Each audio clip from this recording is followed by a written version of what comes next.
भारत के पश्चिम बंगाल की राजधानी कोलकाता में 8 अगस्त 2024 की सर्द अंधेरी रात में एक ऐसी वारदात को अंजाम दिया गया जिसे सुनकर लोगों की रूह कांप जाती है और आंखें आंसुओं से भर आती है। मैं बात कर रहा हूं कोलकाता रेप और मर्डर केस की। हो सकता है कि आपने इस केस के बारे में बहुत कुछ सुना और पढ़ा होगा, लेकिन आज हम आपको इस केस से जुड़ी कुछ ऐसी बातों को बताएंगे जो शायद आप अब तक नहीं सुने होंगे, जिसे सुनने के बाद आपकी आंखें ही नहीं बल्कि आपका दिल भी फूट फूट कर रोने लगेगा।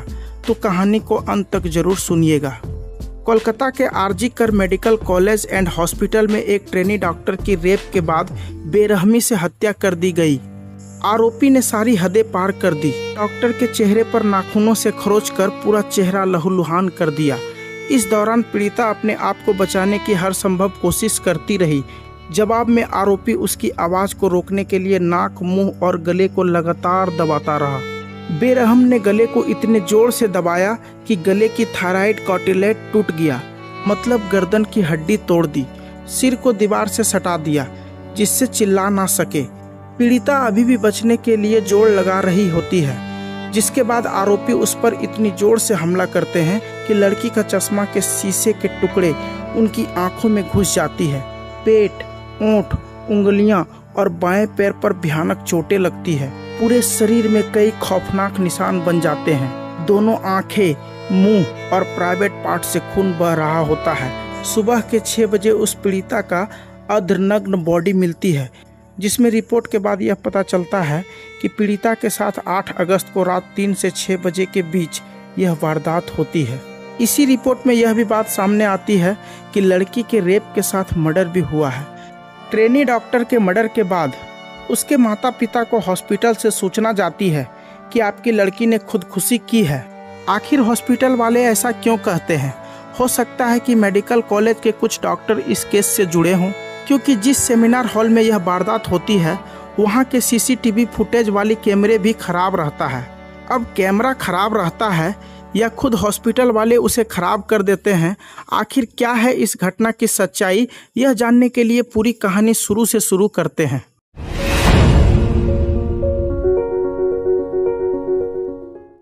आप इन तीनों चेहरों को ध्यान से देखिए। यह पीड़िता है जिसके शरीर को हमने ब्लर कर दिया ताकि इनकी पहचान छिपी रहे। ये दूसरी फोटो वह आरोपी का है जो इस घटना को अंजाम देता है। इसका नाम है संजय राय और यह तीसरा महाशय है इस मेडिकल कॉलेज का प्रिंसिपल। चलिए एक एक कर जानते हैं इन तीनों के विषय में, जिसमें कि घटना का पूरा डिटेल पता लग सके। इस सच्ची घटना की कहानी में सबसे पहले हम जानेंगे आरोपी के बारे में। कोलकाता के शंभुनाथ रोड निवासी एक व्यक्ति जिसका नाम रहता है संजय राय। दरअसल यह पुलिस के डिजास्टर मैनेजमेंट ग्रुप के साथ एक सिविक वॉलंटियर के रूप में काम कर रहा था, अर्थात यातायात को नियंत्रित करने में पुलिस की सहायता करने का काम करते हैं सिविक वॉलंटियर। एक रिपोर्ट के अनुसार यह भी सुनने को आया है कि वह इस मेडिकल कॉलेज में आते रहता था और वहां के कुछ डॉक्टर से कमीशन खाता था ताकि मरीज को ज़्यादा पैसा ठगकर डॉक्टर और यह आरोपी आपस में बांट सके। यानी कुल मिलाकर कहें तो यह दलाल भी था। 8 अगस्त की दोपहर 1 बजे वह इसी तरह कोई मरीज को लेकर इस अस्पताल में आता है और फिर उस मरीज से वह उसी रात 11 बजे दोबारा मिलने पहुंचता है। अब उस मरीज के साथ उसके परिवारजन भी होते हैं, तो वह फिर 1 बजे रात को वहीं एक दूसरे मरीज से जाकर मिलता है। फिर उससे कुछ पैसे की बात करता है, जिसका ऑपरेशन उसी रात को होना था। यह हॉस्पिटल में कहीं भी आसानी से जा सकता था क्योंकि उसके टी शर्ट में कोलकाता पुलिस लिखा था। वहाँ के ज़्यादातर लोग इसे पुलिस ही समझते थे, इस वजह से इसे इस हॉस्पिटल में कहीं रहने या गश्ती लगाने से मना नहीं किया जा सकता था। दलाल होने की वजह से वो बड़े बड़े पुलिस अफसर से भी मिलता जुलता था, जिस कारण हॉस्पिटल के लोग वहाँ उसे एक रक्षक के रूप में देखते थे। साथ ही यह एक बॉक्सर भी होता है, यह बॉक्सिंग भी किया करता था। वहीं दूसरी ओर अब हम बात करेंगे यहाँ काम करने वाले एक 31 वर्ष के ट्रेनी डॉक्टर की। ट्रेनी डॉक्टर एक चेस्ट मेडिसिन डिपार्टमेंट में पीजी सेकेंड ईयर की एक स्टूडेंट होती है, जो इसी हॉस्पिटल में नाइट शिफ्ट में ड्यूटी करती है। रोज की तरह यह रात 10-11 बजे अपने मम्मी व पापा से बात करती है। उसके बाद वह अपने मम्मी से कहती है, मम्मी क्या मैं अब थोड़ा राउंड अप ले लूं, मरीजों को देख लूं, उसके बाद फिर बाद में बात करती हूं। माँ ने कहा ठीक है बेटा जाओ और अपना ख्याल रखना। अपने काम में लगी रहती है। कब 2 बज जाता है पता भी नहीं चलता। फिर वह अपने जूनियर के साथ खाना खाने चली जाती है। वहाँ खाने के बाद वह अपने जूनियर से कहती है मैं थोड़ा थक गई हूँ, जरा आराम कर लेती हूँ। वह फिर इसी बिल्डिंग की 4थी मंजिल पर एक सेमिनार हॉल में आराम करने चली जाती है। लगभग रात के 2 से 3 बजे के बीच यह उस सेमिनार हॉल में आराम कर रही होती है। अब वापस आते हैं संजय राय की तरफ। संजय राय करीब 3 बजे उसी बिल्डिंग में इधर उधर घूम रहे होते हैं। तभी वह घूमते घूमते उसी सेमिनार हॉल में पहुंच जाता है जहां टी डॉक्टर, मतलब अब हम इस कहानी में ट्रेनी डॉक्टर को टी डॉक्टर कहकर संबोधित करेंगे, यानी टी डॉक्टर जहां सो रही होती है वहीं संजय राय पहुंच जाता है। फिर वह इस हॉल में लगभग 45 मिनट रहता है और 4:37 में वह इस हॉल से बाहर निकलता है। ये सभी दृश्य हॉल के बाहर लगी कैमरे में कैद हो जाती है। उसी 8 अगस्त की रात में, यानी 8 से 9 अगस्त अब हो जाता है, क्योंकि 12 बजे रात के बाद की यह घटना है, तो 9 अगस्त की सुबह वह बाहर निकलता है। अब यहाँ एक सोचने वाली बात है, संजय राय उस सेमिनार हॉल में 45 मिनट रहते हैं। उस सेमिनार हॉल का कैमरा खराब रहता है। सोचो, जहाँ डॉक्टर की मीटिंग होती है वहाँ का कैमरा खराब रहता है, और यह बात शायद संजय राय को पता रहता है। कहने का अर्थ यह है कि शायद सभी घटना प्लानिंग के तहत होती है क्या, या ये भी हो सकता है कि इस केस में संजय राय के साथ और भी कोई हो सकता है, जो शायद कुछ दिनों के बाद पता चलेगा। अभी इस मामले की जांच हो रही है, क्योंकि उसी अस्पताल की एक सीनियर डॉक्टर ने कहा कि शायद हो सकता है इसके साथ गैंगरेप हुआ है। तो इसके बारे में हम अगले वीडियो में बताएंगे। फिलहाल हम इस कहानी को आगे बढ़ाते हैं। करीब 4:37 में संजय राय यहाँ से चले जाते हैं। इस घटना को हॉस्पिटल में किसी को कानो कान खबर भी नहीं होता है। हॉस्पिटल में एकदम सन्नाटा बना रहता है। लगभग सुबह के 6 बजे एक कर्मचारी उस हॉल में प्रवेश करते हैं, जहां उसे एक खून से लथपथ बिना कपड़े की एक लाश दिखती है, जो पूरी तरह से लहूलुहान रहती है। उसकी आंखें फटी की फटी रह जाती है। वह चीखते चिल्लाते उस हॉल से बाहर निकलता है।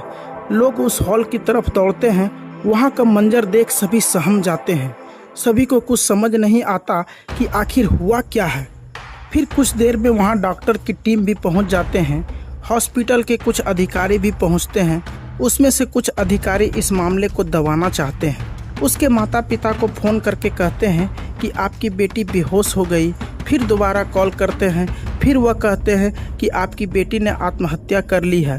अंततः उन्हें फ़ोन करके हॉस्पिटल बुलाया जाता है और 3 घंटे तक उसे बेटी से मिलने नहीं दिया जाता है। वहीं कुछ अधिकारी उनके माता पिता से कहते हैं कि सेटलमेंट कर लो और इसे आत्महत्या कह दो।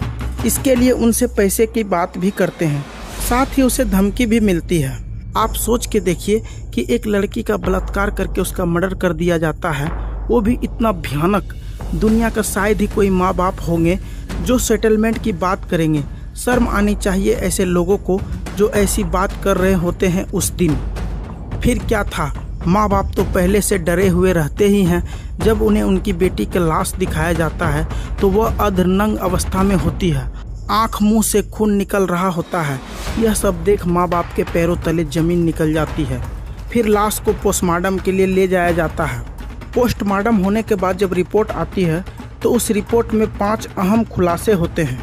पहली, अब नॉर्मल सेक्सुअलिटी और जेनाइटल टॉर्चर के कारण ट्रेनी डॉक्टर के प्राइवेट पार्ट्स पर गहरा घाव पाया गया। दूसरी, चिल्लाने से रोकने के लिए नाक, मुंह और गले को लगातार दबाया गया। गर्दन की हड्डी तक तोड़ दिए।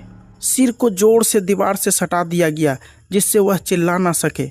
चौथा, आरोपी ने इतनी जोर से मुंह पर मारा कि चश्मा के शीशे का टुकड़ा उसके आंख के अंदर घुस गया। दोनों आंखों से खून बह रही थी। मुंह और प्राइवेट पार्ट से भी खून बह रहा था। पांचवा, नाखूनों से पूरे चेहरे को नोच दिया। शरीर का शायद ही कोई ऐसा जगह होगा जहां वह इंजर्ड नहीं होगी। मतलब सोच के देखो, कोई हैवानियत के इस हद तक भी पहुंच सकता है। इसके बाद पुलिस ने आरोपी को पकड़ने के लिए अपना जाल बिछाया। आरोपी संजय राय को 10 अगस्त को गिरफ्तार कर लिया गया। बीएनएस के सेक्शन 103(1) हत्या और सेक्शन 64 बलात्कार के तहत केस दर्ज किया गया। पूछताछ के दौरान यह भी पता चला कि आरोपी काफ़ी खतरनाक मानसिकता वाला है वह हिंसक पॉर्न वीडियो देखता था और उसने उस रात वारदात को अंजाम देने से पहले शराब भी पी रखी थी।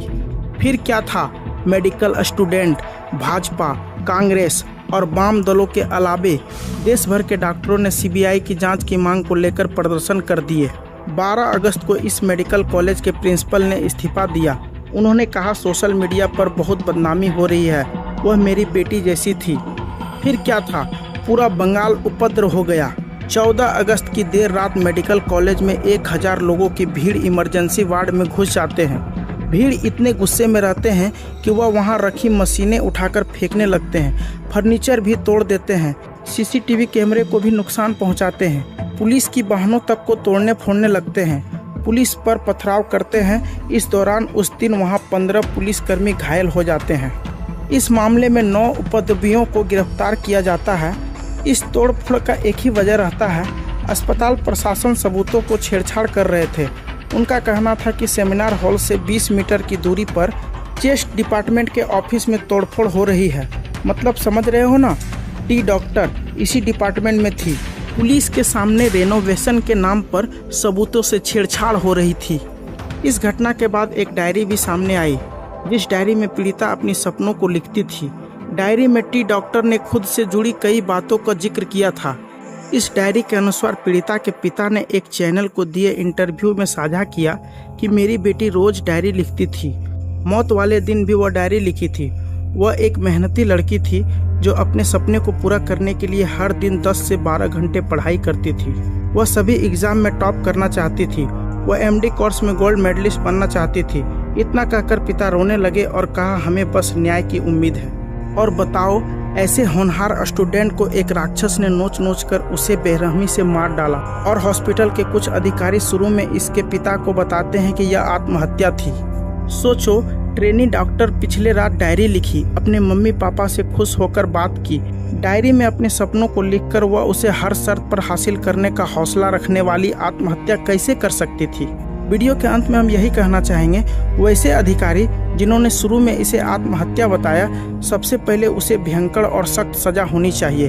अगर आप सब मेरी बातों से सहमत हैं तो कमेंट्स में ज़रूर लिखें और दुआ करें कि उस ट्रेनी डॉक्टर की माँ बाप को ईश्वर शक्ति दे। बाकी इस केस से संबंधित और भी जानकारी मैं अगले वीडियो में दूंगा।